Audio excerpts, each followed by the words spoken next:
Živijo! Spet se je začela pomlad in spet smo na naših vrtovih. In v tem času se zelo pogosto pojavlja vprašanje, kateri material zbrati, kateri les zbrati za vrtne izdelke, kot so lesena ograja, terasa, vrtna hiška ali pa kaj podobnega. In danes bom dal sam par hitrih informacij, zato da se boste lažje odločili, pa pojdimo kar pogledati.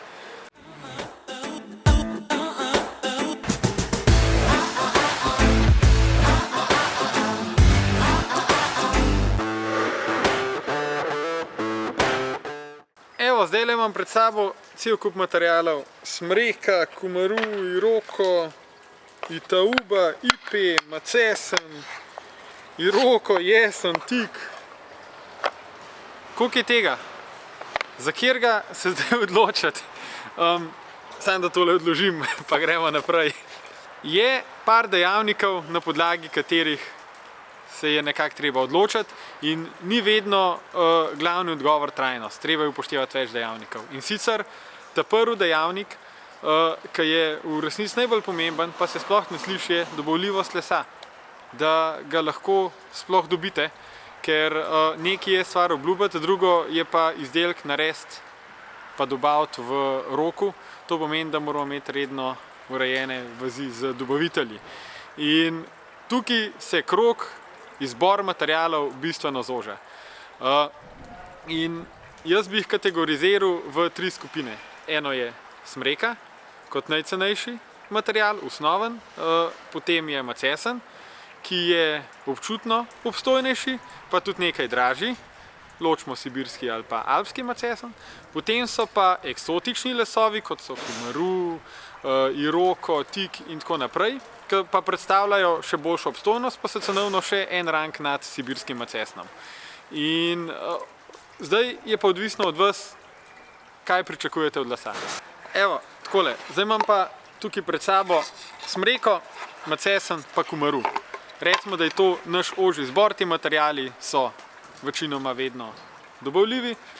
In smreka je med njimi najcenejša, je tudi najmanj obstojna, na prostem, brez zaščite, zdrži zgolj par let, lahko jo impregniramo ali pa barvamo, pa podaljšamo obstojnost recimo tam nekje 10, 15, mogoče tudi 20 let, odvisno koliko je obremenjena z vlago.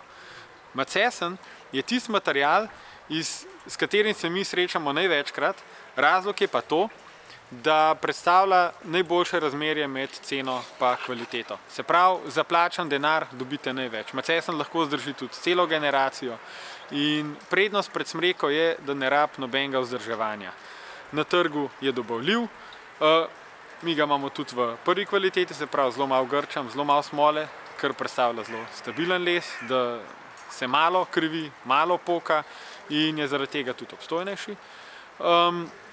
In zaradi vseh teh dejavnikov ga v bistvu mi zelo radi uporabljamo, pa stranke so z njim načeloma zelo zadovoljne.